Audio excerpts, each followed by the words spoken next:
Hey y'all, hey. Hey y'all, hey. So, we are live. Give me just 1 second. Let me see. Hey Davida, hey y'all. Let's see. How are y'all doing? Here. How are you I'm today? good. Let's see here. Can you hear me now? Yes, I Yes. can hear All you right. great. Okay, great. Okay, so everybody, welcome to our series launch. I'm Yes. excited. I'm Lydia Hayes, and I have Miss Hi, Cassandra. And guys. we are going to have a series every single Wednesday where we talk about real estate. Let's get real estate. So, Cassandra, if you want to introduce yourself. Yes, my name is Cassandra Chambers. I live in Fairfield, California, just shy of San Francisco, California. And as Lydia mentioned, been doing real estate for about 30 years. Yes, I am old, 64. But You're not anyway, looking it's good. great to be on here and it's great to be partnered with Lydia. Just that spirit and energy that she has. I really think that she will be an awesome realtor, you guys. Yes, I'm super excited. So, everybody, drop where you are tuning in from as y'all are hopping on. Let me see if I can share this to a few groups and then we're going to get started. Let's see. Oh, that's Facebook. I can share it to groups. You know what I'm thinking? Hmm. But drop where y'all are tuning in from. I'm from Huntsville, Alabama. I live in Huntsville, Alabama. I'm originally from Livingston, and I've been in real estate since July of last year. And I'm super excited because I've been getting a lot of clients from just all over who are excited about investing in themselves, who are excited about getting property for them, their family. And I'm excited to answer all of you guys' questions. Let me see if I can take the comments away so that way they can see your face. Let me figure it out. Hold on. It's I know, but it's I think that okay. there's a way to remove or what do you turn off commenting. Just for now, we'll turn it back on. We're gonna go through there it is. We're gonna go through oh, you look so Thank you. beautiful. For you too. Thank you. Thanks. We're going to go through the questions first, and then we'll turn comments on for any new questions that you guys want to ask. So Yes. we're going to kick it off right now, and I will start with question number 1. Give me just 1 second. All right, so the first question states, would a credit score of 750 be a good score to purchase a home? And I want to tell you guys that a score of 750 would be a amazing score to purchase a home. And I want to tell you from my experience with lenders that I have been working with, they have a minimum of at least 560, 580 to work with. And that doesn't mean you get access to all the great incentives like down payment assistance, really low interest rates, or anything like that. That's just the minimum. But that 750, to answer that question, yes, that would be a really great score to purchase a home. But just to put it in real life, that you don't have to have a score in the 700s, you don't have to have 800s. You can purchase a home with a 560 or above. Just so you know, it's not gonna be the greatest incentives, but yes, you can. um the second question I'm gonna take as well: what is the recommended amount of savings? Or actually, I had a little bit more because I actually did a little bit more research on it. I was telling you from my experience. So with the 750 or more credit score, you will have lower monthly payments, better rates, like I was just telling you. Your monthly mortgage payments will likely be lower over the life of the loan. And you'll have more options with different lending products as far as FHA, conventional, VA, USDA, and stronger negotiation position. And we already know if you can negotiate better, then Yes. that you're going to get a lower amount of what you're going to pay. So that is great. All right. So we're going to go on to number 2. If you have anything to add to that, Cassandra. No, that's actually great that you mentioned that. It's really like you said, it gives you more negotiating power the better that your score is. It doesn't require that you have 750 to buy a home. It just helps you with just getting more of what is tailored to you, your notes, and the different programs that you would be able to qualify for. Exactly. Yes. All right. So we're going to go right on to question number 2. Question number 2 says, what is the recommended amount of savings to have help with pre-approval to prepare for your home purchase? So typically, to strengthen your chances of pre-approval, it is recommended that you have at least 3% of the down payment. And so to put that into more realistic terms, if you have a home that you're wanting to purchase, that's 300,000, 3% of that would be $9,000. We have programs like down payment assistance and so forth where they can pay for your down payment. And again, that goes back to question number 1. The better your credit score is, the more likely you are to have availability to those options of down payment assistance and lower interest rates. But 3% is kind of the minimal what some of the loan amounts take. Some people have put up to 20%. Certain loans, like I'm going to tell you guys a few of them. So FHA requires a minimum of 3.5% 5%. down. Hmm. Yep. Yes. VA. So do we have any veterans? I know the comments are off. If we have any veterans on the call, that's anyone in the military, then they have 0% down. So that means you really don't have to have money in savings to purchase a home. 0 down. There are a few other things you may need some funds for, but for the most part, for the down payment, 0 down. And closing costs, Yes. then typically anywhere between 2 to 5% of the purchase price. Yes. And I absolutely love working with new construction builders because a lot of them are giving incentives anywhere between 2,000, 5,000, 10,000. Davidson Homes I was working with recently had over 10,000 they would pay towards your closing costs. So that was a really, really good question. Do you have Yeah, anything I'd to add? like to make a comment, Lydia, on that one. So, yes, 20% is a great savings to have 20% of your purchase price. However, if you have 10%, that still is great, but you have the PMI, the private mortgage insurance. So if you can't do the 20%, it will help you to have, again, going back to question number 1, greater incentives. FHA is 3.5%. Generally, I always ask for my buyers when we are going FHA, there is, you can ask sellers to credit towards non-reoccurring closing costs for buyers. So I always ask that, it's nothing wrong with asking the sellers to assist the buyers because most FHAs are first-time home buyers and they use that program. So just to help them to be able to get along, I do always ask or see if the seller will assist with the closing costs, which, like Lydia said, is anywhere between 2 to 5% of the purchase price. Exactly. And a lot of times, like she said, those sellers will chip in and Yes. pay that closing cost because they want to get those homes sold. Yes. All right. And we're going to let you, Miss Cassandra, do question number 3. Question number 3 is, what are the biggest red flags buyers should look out for during a home tour that most people overlook? And during a home tour, buyers really should be vigilant for signs of like water damage, structural issues, outdated systems, because these type of issues really can cause problems, and there are most likely underlying problems that cost a lot to repair.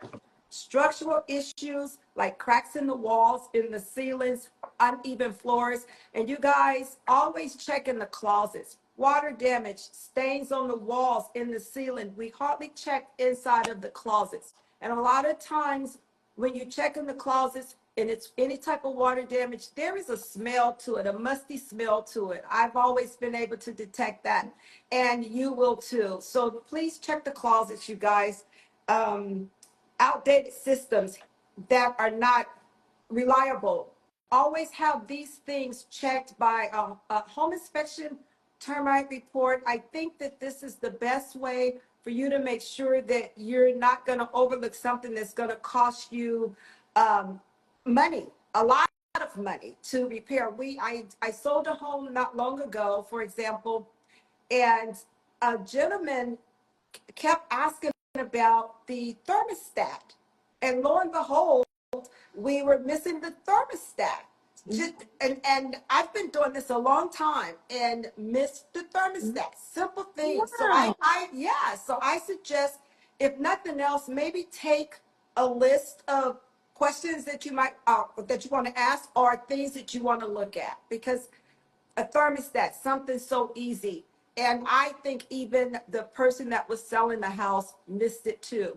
And it had been remodeled. So it wasn't that it wasn't one there, it was just missed to be replaced. Oh, so they were replacing it and then probably forgot to put it back. Forgot to put it back. Okay. So yeah, you guys. So things like that. Make sure rooms are when they have done additions to the home, make sure that either they are permitted. If they're not permitted, at least find out the contractor that did the work. Is there any warranty on the work, so that you have some kind of recourse if things are not working properly.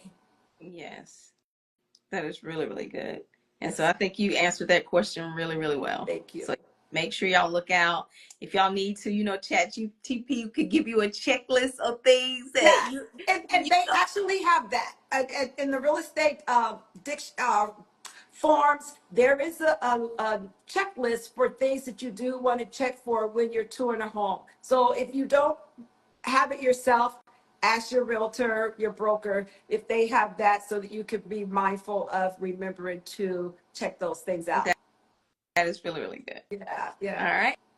So we're going to go right to question number 4. So question number 4 says, for someone thinking about selling their home, what are the top 3 things they should do to boost their home's value before listing it? Okay, you guys. So I'm going to talk about it in some detail. So if y'all want to take some notes, if y'all looking at selling, to maximize your home's value before selling, you want to focus on 3 key areas, and you want to declutter, organize, and make minor home improvement. You don't want to do nothing major because you still want to get make a profit. So minor home improvements, and I'm sorry, hold on, and enhancing it. So 1 second.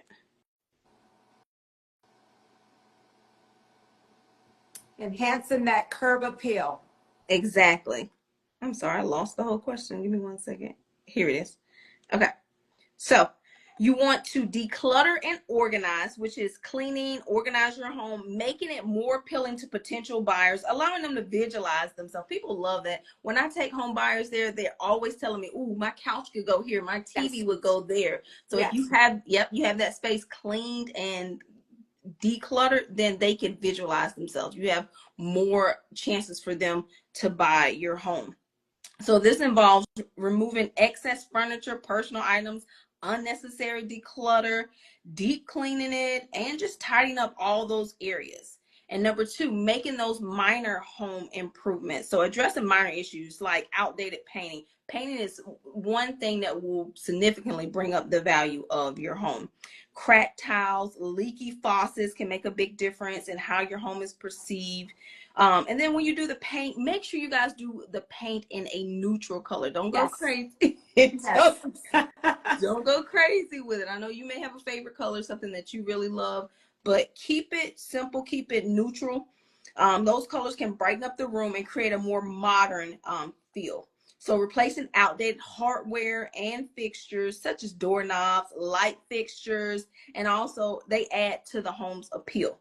The third thing that you want to do is enhance your curb appeal. I have a client right now that's just pressure washing the outside of the home and on the sidewalks. Things like that brighten up the home and really add value. So the first impression that buyers get when they see your home is crucial. Yes, This involves that's just the first thing that they see when they pull up.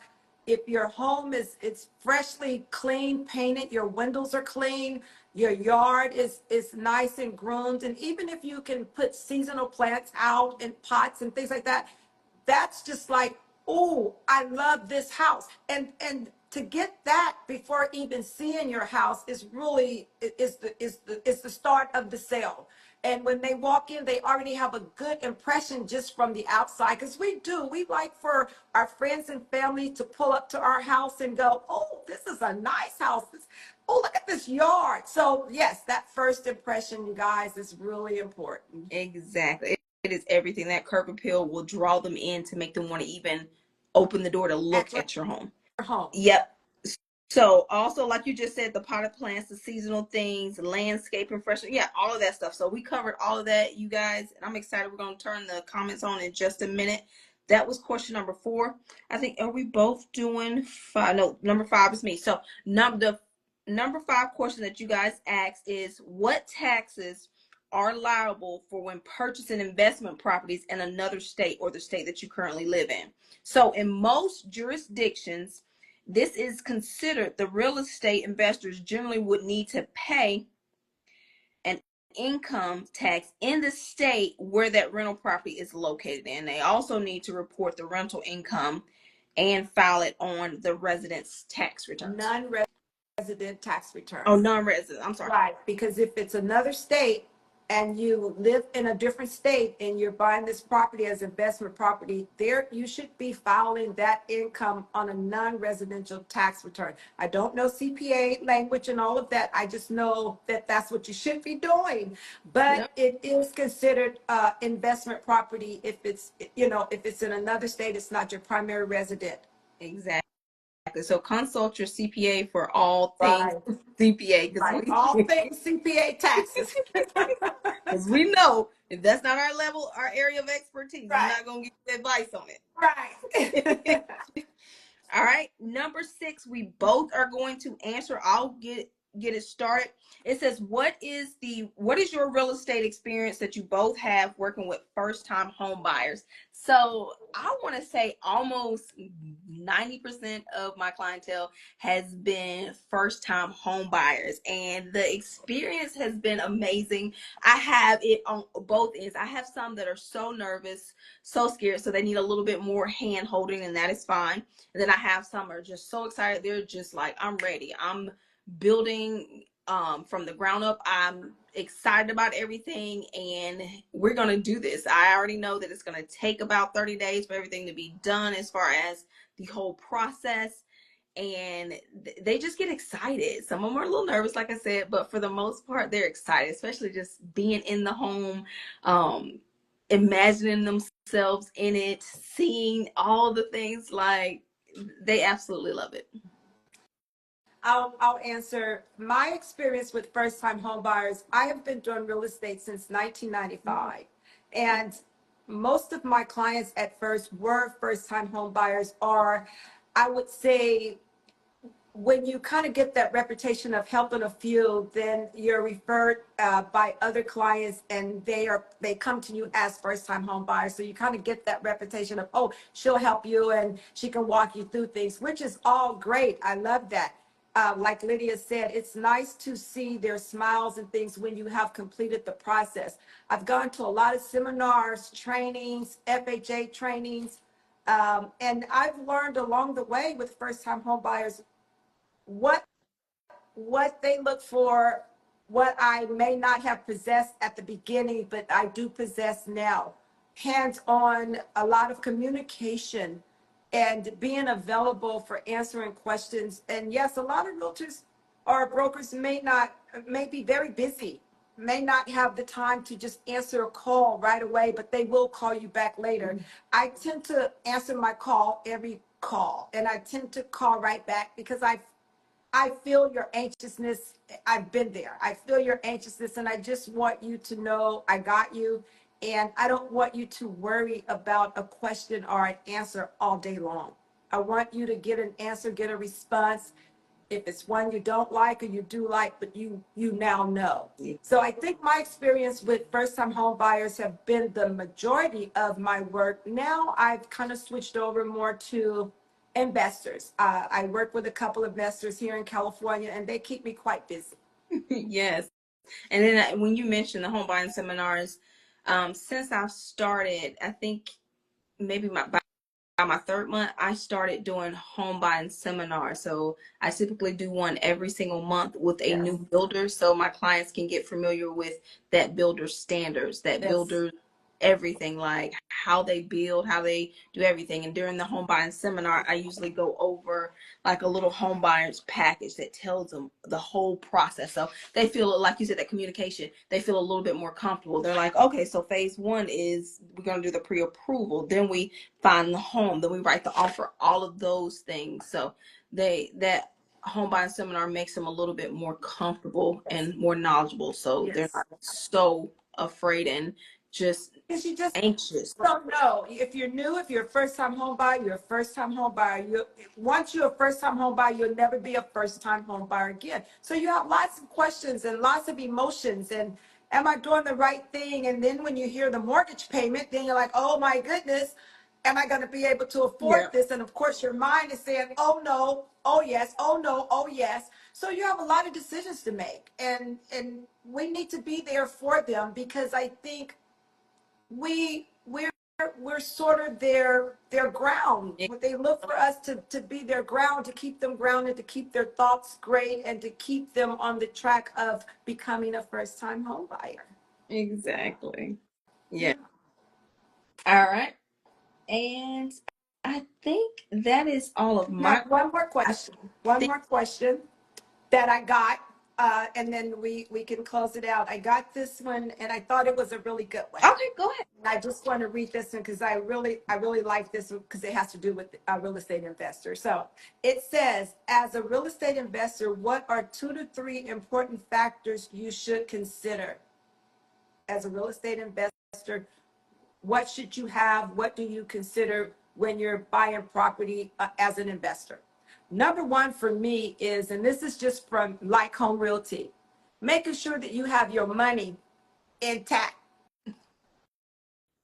making sure you have your funds intact, making sure that they're accessible, that you have it, what type of return you will receive annually after owning the property a couple of years. You know, if you buy this property and it's already turning profit, that sounds good. But if it's already in the negative, because sometimes there are properties that they're just barely paying the note from the rent, or there are a lot of vacancies. So you got to think about that. You got to weigh that. And then the last one is consider being aware of the maintenance costs annually. For example, planning for future upgrades. And no upgrades or deferred maintenance can really hinder in the resale of that property. So those are the 3 things that I feel are important when buying an investment property. Yes, and I've been getting those questions, so I'm training and learning more and more because yeah, I've had a few people who really just simply want to invest in property, and I'm excited to learn that because I have an investment property of my own in another city, and we've been turning a profit on that Great. for about That's 10 great. years. So yeah, I'm excited about just learning even more. Great. Yes, it's great. I'm gonna turn the comments on that way. If we have any comments, we can see them. Any questions also. Thank you guys too for tuning in. Our next episode is going to be next Wednesday, same time. So make sure you drop any questions on either of our pages as well too. Or if something you want us to elaborate on from this session, just drop us a note. Exactly. Let's see if we have any questions. And there's a part where you could put questions. Let me see if I'm that savvy to see. Okay, it says no questions yet, so I do see the box. If you guys have questions too, there is a box you can actually put questions in. And then if not, we're going to save this live and I'm going to see if I can download it. That way I can either upload it to YouTube and it's a quick link that we can send out to people. Okay. Keys by Shanti said, very good. Thank you. Thank you. Thank you. Yep, we did. We answered some really good questions that Yeah, I get yeah. often, especially the credit score. I always get that. What does my credit score have to be? Is 620 fine? Is 7 fine? Is what?